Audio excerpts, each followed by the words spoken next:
I want to welcome you to another video, and in this video, yes, we are dealing with ChatGPT. We are dealing with AI, and more specifically, we're dealing with using it to your advantage. And as I've said before in other videos, I do not think this is something we should ignore, and I think we should try to get to know AI in general a bit better, and just so we become familiar with the technology and we see how it can be useful, but also its shortcomings, etc., etc., etc. But in this video, I want to be a bit more specific as to how it can help you. And here I want to show how ChatGPT, or AI in general, here I'm going to use ChatGPT, how it can help you write cover letters. And I say this because I was having a discussion with someone recently. He was saying that it's pretty much useless to use it for a cover letter because you kind of have to enter all the information anyway. You have to say, well, I went to this and that school, I have this and that experience with this and that company, et cetera, et cetera, et cetera, on these dates, and you know, and I want to apply for this type of job. And he's like, at that point, you pretty much wrote down the whole cover letter. Why bother? So I wanted to show you it can be useful. So here's what I'm going to do. I'm going to ask ChatGPT to write a cover letter. Write a cover letter based on this resume. And then what I'm going to do is open my resume and kind of just copy and paste. Well, I don't need this information. So here, I'm just going to take all this information, and this is, you know, my resume. Haven't updated it in a while, but that's it. And I'll literally just paste it here. I don't know if I need my publications. Whatever, I'll just leave everything and just do that, and let's see what happens. And right away it assumed Italian to English translator. I hadn't even mentioned that actually, and I should have, because, you know, that's what I do. And so this is a pretty good cover letter. Now, I want to show you a couple things that you can do with this in order to tweak it. Like, say it already knows that I'm applying for an Italian to English translator because that's what I do. Say I'm applying for an Italian to English financial translation job, right? So I should specify that. So now make it for a financial translation job. So you can tweak your previous response in order to, you know, change something or make it more this or more that. And so, yeah, you know, this can write up a whole cover letter. Obviously, by cover letter, we also mean something that you can send in your email, in the body of an email, if you're trying to apply for a certain job. And you can tweak this as needed. Now, a couple of things. A couple of people might say, first of all, this is cheating, this is bad, you shouldn't do it, and they're going to protest against it.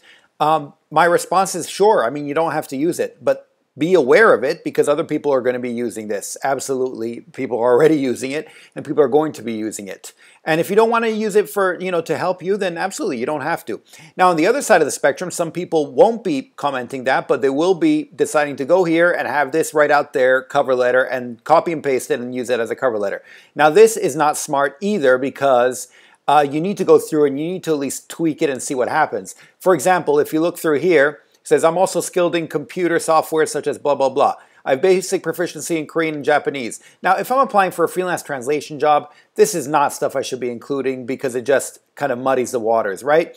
And if I include all these other languages that have nothing to do with the language at hand, people are going to start wondering, like, what's he talking about? You know, why is he making it more complicated than it has to be? It has to address the job at hand. So you absolutely need to go through and tweak it and see what happens. Now, you can click on regenerate response and it'll rewrite the whole thing a bit differently. My advice is to go through it, maybe regenerate it one or two times, you know, save this, regenerate it, then save it again, and go through it paragraph by paragraph, see what works and what doesn't, and then use it as help for your cover letter. I absolutely think it can help, and it's a very simple thing to do since you can literally just copy and paste your CV into here, and I think that's great. So yeah, I mean, that's basically it. I just wanted to show that you can do this. And so you can use AI to your advantage in this sense because you can have it write out a cover letter for you. And my advice, once again, like I said, is to go through it, tweak it so it works best for, say, financial translation jobs. Now, if you do financial and legal translations, then you go through the same process again to come up with a good cover letter for legal translation jobs. And that way you have your 2 cover letters, which again, then you can tweak here. It says, company name, hiring manager, stuff like that. You can tweak it as needed. But this is a very good, and this is quite frankly very long for a freelance job. So you might want to make it shorter. I don't know if it makes it any shorter. Here, let's do this. Now make it for a freelance financial translation job. And let's see what happens. But either way, for freelance jobs, it should be shorter. And, I'd say a couple paragraphs at most. And it should only focus and highlight on, things that are specifically to the job at hand. Here, it looks like it might be writing up a long one again. But, yeah, and so that's why, once again, you should go through it yourself and try to see what you can do. Anyway, that's pretty much it. Once again, if you haven't tried it yet, ChatGPT, it is free for everyone, so you might as well give it a go and see what it can come up with. But I find this is to be quite useful, so I just wanted to share it with you.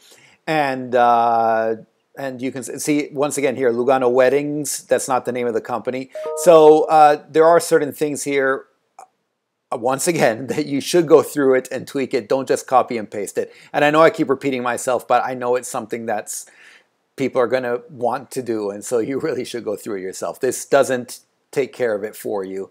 It's just a help. Anyway, that's pretty much it, and hopefully you can find this useful. Otherwise, I will talk to you next time. Okay, thanks. Bye. Savedum.